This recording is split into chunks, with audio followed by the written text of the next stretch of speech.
What's up, everyone? Welcome to Lowered Expectations. Thanks for lowering your expectations and hanging with me here. I do appreciate it.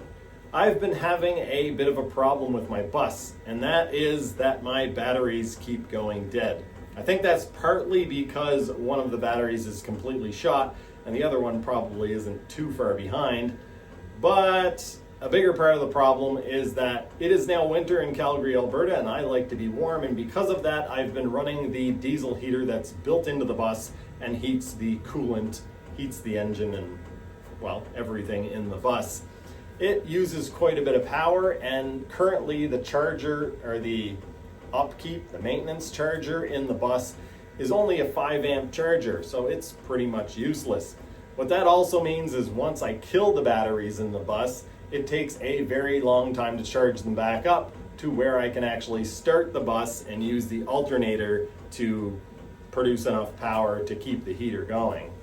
So what I've decided to do, I purchased a Weaver 45 amp charger, and I am going to install it so that not only can I charge the batteries, but I can maintain them. It will produce enough power to not only run the heater, but to charge the batteries while I'm running the heater. As you will see from the upcoming footage, I did get carried away and also install some outlets. I will be returning at the end of the video and talking a little bit about progress that I've made on the bus. I know most of you are here for diesel heater content, so I'm going to talk a little bit about what I have planned for the future and tell you guys about, not going to get too much into the progress that I've been making because I don't want to ruin it, but talk about the plans for actually heating the bus with diesel heaters. I don't know what I'm going to do in here today. My motivations and mindset has changed a little bit. I did get a battery charger from Weaver, 45 amp battery charger, and I think I'm going to mount that. This had like a 5 amp one that was mounted up along the front, so I think I'm going to replace that with a 45 amp. It actually has a plug-in on the back of the bus. I'll try to show you that. Try not to step on any wires. So out the back of the bus, it's got a little plug here. It had one that was really corroded and messed up, and so I just replaced that, I think 2 nights ago, night before last. And eventually I hope to have like a big lithium ion battery that I can run a few things off of, but what do we got going on here? I might have ended up getting a little bit carried away and did some more wiring, or did more wiring than I had intended. I've got the charger mounted up here, and then as I was mounting the charger, I thought it'd be nice to be able to use this plug and not actually just, it would be nice to use this plug and plug it into something instead of just cutting this off and hardwiring it. That way, if this goes bad or if I want to replace it with another one, a bigger one in the future, or if I want to plug something else in, I will have a plug already there. So I decided to put an outlet there. Don't know if you guys can see it. And while I was doing it, I thought, you know what? If I'm going to put an outlet there, I should probably tie in outlets elsewhere. And so I've got a wire running across there now, and it is coming out here. So I'm going to have an outlet there. Probably in the future, I'll tie into that one. In fact, maybe later today I'll do that and put another outlet down here. And while I was at it, I thought, you know what? It'd be a good idea to have one here as well. And if I want a mini fridge or something, it'd be nice to have power down here. So I actually tied into this power, and I'm going to put an outlet down here somewhere, or on this wall somewhere. I'm going to put at least one here, probably another 1 or 2 along this side, and then also, like I say, one here, probably a couple more along this side as well. It'd be nice to have one at the very back on each side, and then one in the middle, one at the front. So that's maybe what I'll do. I currently have It's crazy that my mind thinks this way. I don't mind working my butt off. I'm kind of exhausted today, but I don't mind working my butt off and doing the actual work. But what limits me is thinking like, I'm gonna have to drive to Home Depot and actually get a couple more outlets. I just wanted to show you guys, most people probably already know this, but if you're trying to pull a wire through somewhere, which I currently am, there's a bit of a trick to attaching your line to your wire. The tendency might be to just tape it on there like this. I currently have a live wire here that is just taped up, so if we see some sparks here, don't be too shocked. But anyway, it might seem like the right thing to do here is just put this wire like this and tape them together, but that's actually not going to work very well because this will just pull out. What you want to do is take your wires, your pull wire and your the wire that you're pulling, and put them together like this. Start at this end and put some tape on, just like so. And then when you get a couple of inches down, like that, you actually fold your wire back over, your pull wire back over like this, and then continue taping.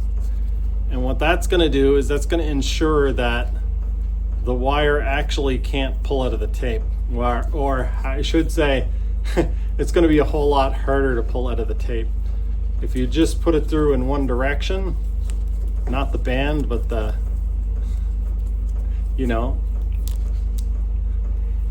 if you just put it through in one direction, you'll pull on it and it'll pull out very easily. But when you put it in like this, you can tug on that very hard and it's not gonna go anywhere. All right, let's see if this works. I'm gonna pull it quick at first to get it around that corner. Oh, I'm gonna have to help it around the corner. Don't know why I didn't do this from the start.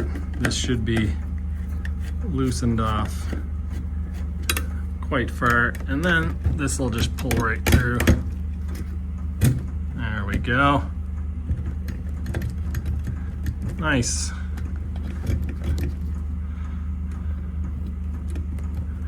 Okay, so now our wire is through and I can hopefully get an outlet in there without shocking myself. I can't remember exactly the last thing that I filmed, but I got quite a bit of work done. I've got the battery charger installed. Well, no, I don't. I've got the battery charger bolted in place and I've got an outlet installed there. This outlet is fed from the back of the bus in the back corner over there. I can plug a cord in and it runs all the way up here and goes into that outlet, which I will plug my battery charger into. And then I've got that running down here. I'm going to put an outlet there. I'm also going to put an outlet down here, just behind the driver. And I've now got 3 outlets on this side of the bus, which are powered up. And I'm starting to install 3 outlets on this side of the bus. So I've got that one installed. This one is about to be installed, and I'm pulling the wire through for this one. Just using a piece of PEX to pull the wire through. It works pretty well because it's rigid and it doesn't get hung up on anything. It is 11 p.m. so I'm gonna call it a night and yeah, come back tomorrow and finish this up. Depending on the weather, I might install airbags tomorrow. I've been trying to find shocks for the bus, but looking at it a bit closer, I don't think it's going to be much harder to put shocks on after the airbags are in. So I think I'm just going to install the airbags. I'm pretty happy with the progress. I did not expect to be doing this today, but honestly, it was a pretty good job to do. Something that I wanted to get done eventually, but turns out the weather wasn't very nice today, so I got this done. I'll have to check to see what the weather is going to be in the next few days. It's probably not going to be nice. It is now, what, November 19th or 20th, I believe it's November 19th.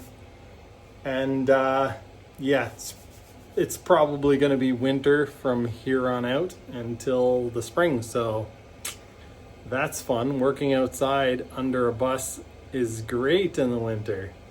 But it's got to be done, so I'm going to do it. The portable Weaver diesel heater has been working quite well. I did receive my 2 other heaters today that I'm actually going to be permanently installing in the bus. But this one has been working quite well, and it's probably going to be a while before I get the other ones installed. I'm off to 7-Eleven to get a snack before I head to bed, and I'm also going to pick up some diesel. It's been exactly, well, yeah, it's been a week and 1 day since I got diesel, and I still have about 10 liters left. So I've used about 40 liters of diesel in about 8 days. So that's a lot better than I thought it would be. This is the first time in quite some time that I'm actually shutting the heater down at night. I'm not going to be staying out here tonight, so I'm just going to leave the electric heater running, and that should keep it from freezing in here. So my last update was last evening around the same time, around 11 p.m. Today I've been a little less motivated to work, but I did get the rest of the outlets installed. I was over here, I don't know, doing this one I think, and I did that one. Sorry, I did this one, and then one on the floor here and one over there. Anyway, it makes it a lot nicer. I don't have a power bar over here now. I can charge. I'm going to come up with a better solution than that, but I have one of these, whatever they're called, outlet multiplier. Anyway, I've been charging phones and stuff there. So I've got 3 outlets on this side of the bus, 3 outlets on that side of the bus, and then 2 at the front.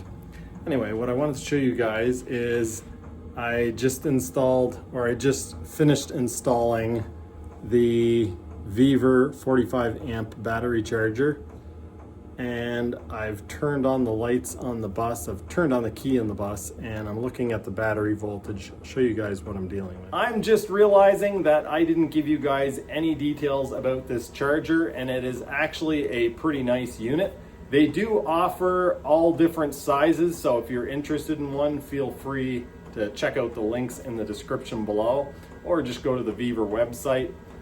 It does have a lithium-ion battery setting, so you can flick a switch on the bottom of it right here, and you can choose between lead acid, fixed voltage, and lithium-ion, and then you can also select 14.6 volts, 13 volts, or 16.5.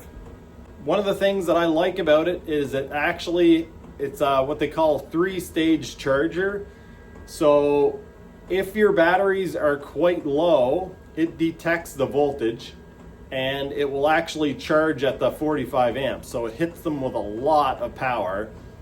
And then once it brings them up to a reasonable level, it's like, okay, we can back off now, and it charges still at a fairly high amp rate, but it charges at a lower than 45. And then once it gets them charged, it basically feeds a maintenance charge, or the light right now you can see is green. So it's monitoring the batteries, and if they get low, if I turn the lights on or a key on or something like that, it will come on at a low state of charge just to maintain the batteries.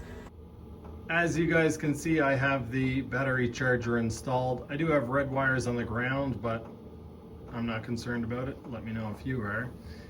Anyway, I've got it wired in over here, and because I have it wired in on the other side of that relay, and I have the switch, the master switch, turned off down here, no voltage from the charger is going to the actual batteries. So I'm going to step outside, flip that switch while looking at the dash, and hopefully we don't get any sparks or smoke. So let's go check it out. There is the switch, and I'm going to point this at the dash and turn the switch on. It should jump up to a little over 14 volts.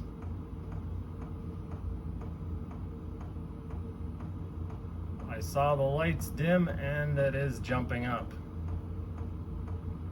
Now I gotta run over and check to see that there's no smoke. This is not getting hot. This is not getting hot. That's good. The manual does say that the charger has a built-in fan. I actually saw the fan on it, and it doesn't turn on unless the battery charger starts to get hot. So I suppose that depends on how hard it's actually charging. I think I might hear something, but I'm not sure. Anyway, I'm pretty happy with this install. It went quite well.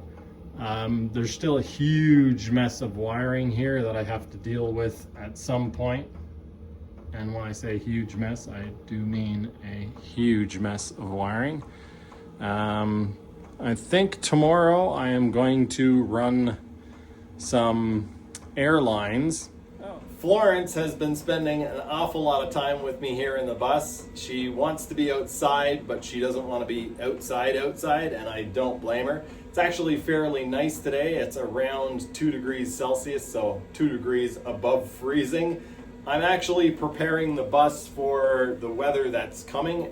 Later on in this week, it's going to be about minus 20 degrees Celsius, which I probably don't have to tell you guys is quite nasty. So I am going to talk a little bit about some heater stuff that I have planned and about what I've figured out I'm actually going to do to heat the bus.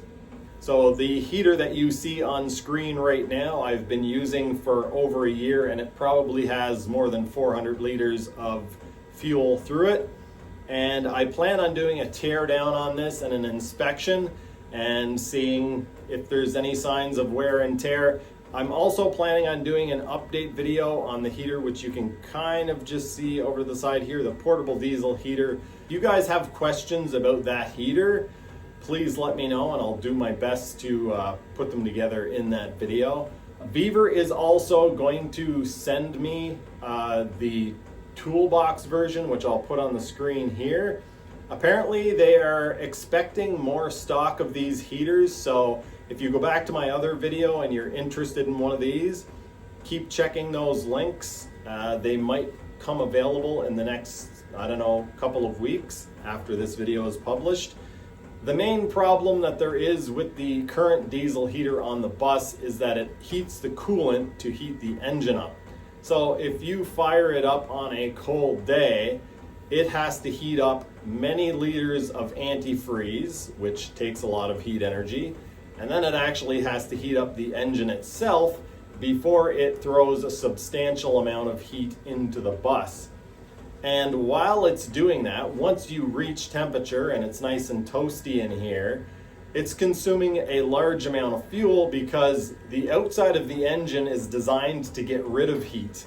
And it's really nice to have. On cold days, it's going to be awesome to have that heater so that I can warm up the engine before starting it. But I don't want to have to run that heater and burn huge amounts of fuel and use quite a considerable amount of electricity to keep the bus warm. So these are the heaters that I've been using in my truck now for almost 3 years. I haven't had any problems whatsoever with the one in my truck. So I'll give you guys a quick look at where these heaters are going to be installed. I've been battling between installing them outside of the bus so that I have, so that I'm not using up space inside the bus, and putting them outside and worrying about corrosion and maintenance and repairs anytime I need to actually get to them. So I have decided that I'm going to be putting them inside the bus. I'll talk more about that in an upcoming video where I do the installation, but I'll give you guys a quick look at where I've decided to install them, and that is actually right down here in front of the driver's side wheel well. So yeah, again, I'm not going to get into the details on why I decided on this location, but I am currently waiting for a few pieces to finish this installation because I'm going to be plumbing directly into the fuel tank. With this, it's going to be really nice. I'm not going to be carrying around jerry cans anymore to fill the bus. I will just fill the fuel tank and then I can pull out of that. Anyway, that is all for this video. I hope you guys enjoyed. If you're interested in one of these battery chargers, I will leave a link in the description below. I chose 45 amp because I didn't want something that was ridiculous overkill, but honestly, I will probably be upgrading at some point in the future because I do plan on installing some lithium ion batteries. Whether or not somebody sends me them or I just purchase them, it's going to be really nice to have. So again, links in the description below if you're interested. That's going to do it for this one. Thanks for watching. I'll see you next time.